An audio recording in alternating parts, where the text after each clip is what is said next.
Hello students, आज एक बार फिर हम क्लास 10th के लिए चैप्टर 5 का शेष टॉपिक लेके आए हैं।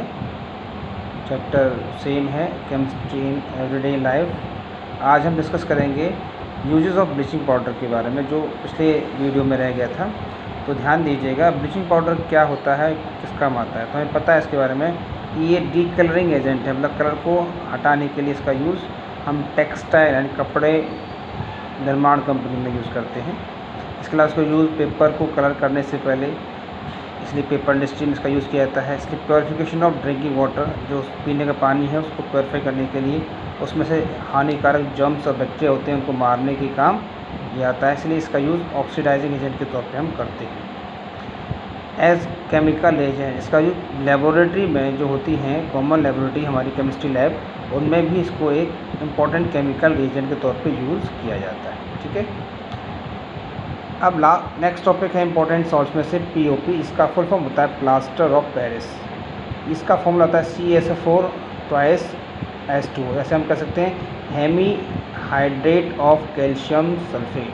हेमी का मतलब होता है हाफ, यानी कि कैल्शियम सल्फेट की कंपेरिजन में वाटर के जो मॉलिक्यूल्स का जो नंबर है वो हाफ होता है, यानी कि 2 के बीच में एक मॉलिक्यूल होने से इसे हम हेमी हाइड्रेट भी कह सकते हैं। ठीक है, ध्यान दीजिए, पीओपी को बनाने के लिए जिप्सम जो होता है, जिसे हम CH2SO4 2H2 कहते हैं, उसको लगभग 393 केल्विन टेम्परेचर पर हीट करके उसमें से 3 मोल्स ऑफ वाटर निकाल जाते हैं और तब जाके ये पीओपी बनता है, जो बहुत ही हार्ड सब्सटेंस है। यदि इसमें पानी मिला दिया जाए तो ये 15 से 20 मिनट में हार्ड होकर के बहुत ही टफ हो जाता है और तोड़ने में भी बहुत फोर्स लगाना पड़ता है, मतलब इतना हार्ड हो जाता है कि इसका यूज़ हम building construction, statue formation, Dentry medical, दांतों के जो आर्टिफिशियल दांत होते हैं उनके फॉर्मेशन में इसका यूज़ किया जाता है। इसके अलावा इसका यूज़ हम विभिन्न प्रकार की जो फ्रैक्चर बोन होती है उनको बैलेंस करने के लिए, उन्हें स्ट्रेट रखने के लिए इनका यूज़ प्लास्टर के रूप में कर सकते हैं।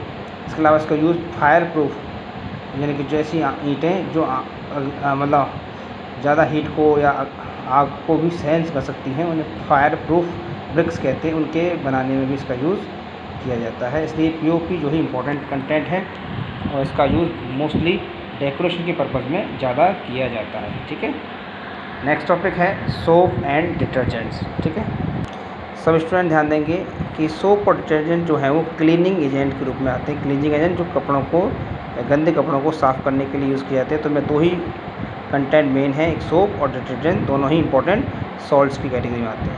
पहले हम डिस्कस करेंगे सोप के बारे में। तो ध्यान दीजिए कि सोप क्या है। तो पहला क्वेश्चन होता है सोप क्या है, कि सोप्स आर द सोडियम और potassium salt of fatty acids, यानी कि सोडियम पोटेशियम के जो सॉल्ट होते हैं जिन फैटी एसिड्स के साथ तैयार किया जाता है उन्हीं को हम सोप्स कहते हैं। और फैटी एसिड के रूप में मुख्यतः हम पामेटिक एसिड या ओलिक एसिड लेते हैं, जब नंबर ऑफ कार्बन C12 और से लेकर C18 तक हो सकता है। ठीक है, ये कार्बन के नंबर हैं, कितने कार्बन के ये होते हैं, इनमें हाइड्रोकार्बन चेंज होती है, उसमें नंबर ऑफ कार्बन मैक्सिमम 18 और मिनिमम 12 हो सकता है। नेक्स्ट, इनको बनाने का तरीका क्या है, soaps are prepared by heating of fatty acid in sodium hydroxide solution, जैसे कास्टिक सोडा कहते हैं, यानी कि सोडियम हाइड्रोक्साइड के सॉल्यूशन में हम फैटी एसिड को डिसॉल्व करके ये तैयार करते हैं, उससे वो सोप बनते हैं। ये एक कंटेंट है जो बताता है कि फैटी एसिड्स हैं, ये जो लॉन्ग चेन फैटी एसिड में आता है, ये 3 NaOH के मॉलिक्यूल्स हैं, 3 के लिए 3 लिया गया है। तो जब इनको हम गर्म करके हीट करते हैं या इसमें मिला के हीट करते हैं तो ये सोप का लौट होता है, इसे हम एक सोडियम सॉल्ट कह सकते हैं। और साथ में हमें ग्लिसरॉल मिलता है जिसका सेकेंड बाई प्रोडक्ट है।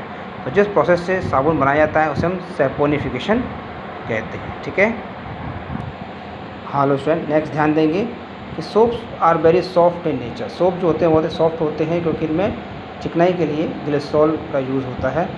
स्पेशली जो पोटेशियम सोप्स हैं वो बहुत ही सॉफ्ट माने गए हैं, जिनका यूज़ हम बहुत ही सॉफ्ट चीज़ों में किया जाता है, जैसे कि शैम्पू है ना, फेस वॉश या शेविंग क्रीम के बनाने में हम पोटेशियम से बने हुए सोप्स का यूज़ करते हैं। ठीक है, कभी कभी हम अगर सोप्स बनाते समय ग्लिसरीन को मिला दें तो ऐसे सोप बनते हैं जो दिखने में ट्रांसपेरेंट होते हैं। जैसे आपने सुना होगा पीएस सोप जो होता है गोदरेज का, उसमें भी ये आता है।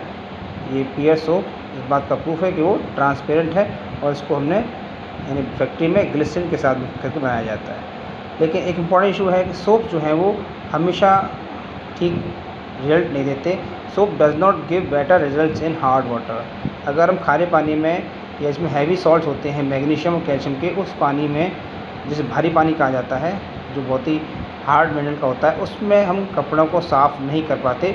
इसका इशू ये है कि जब ये जो कंटेंट है मैग्नीशियम और कैल्शियम जब साबुन के साथ रिएक्शन करते हैं तो ये इनसॉल्युबल सॉल्यूशन बनाते हैं, जिससे क्या होता है झाग फोम्स नहीं बनते, और फोम्स बनने से गंदगी जो है वो कपड़ों से दूर नहीं हो पाती और कपड़े जो हैं पूरी तरह से साफ़ नहीं होते। इसीलिए इनको यानी कि अधिक ऑयली डर्ट को साफ़ करने के लिए डिटर्जेंट का यूज़ या डिटर्जेंट का जो एडवाइस दी जाती है। डिटर्जेंट में मुख्यतः सर्फ और साबुन की जो सोप की केक्स आती हैं वो, वॉशिंग पाउडर आदि यूज़ किया जाता है। जैसे मोस्टली कॉमन जो डिटर्जेंट हैं जैसे रिन बार केक आता है ना, जैसे कि सर्फ एक्सेल आता है, ठीक है। और इसके अलावा आपने टाइड देखा होगा, टाइड आता है, एरियल आता है ना, और निरमा या फिर घड़ी जो डिटर्जेंट पाउडर मिलते हैं वो सभी डिटर्जेंट पाउडर की कैटेगरी में आते हैं। ये हार्ड वाटर में भी बेटर रिजल्ट देते हैं। अगले लेक्चर में इनका ही डिस्कस करेंगे। तब तक के लिए थैंक यू। आई होप आपको समझ में आया होगा। तो हमारे वीडियो को आप सब्सक्राइब कीजिए और शेयर कीजिए और अपने दोस्तों को बताइए कि यहाँ पर ऑनलाइन क्लासेस JSR बायोलॉजी की तरफ से आपके लिए चलाई जा रही हैं, उनका एंजॉय लीजिए। Thank you students, Radhe Radhe.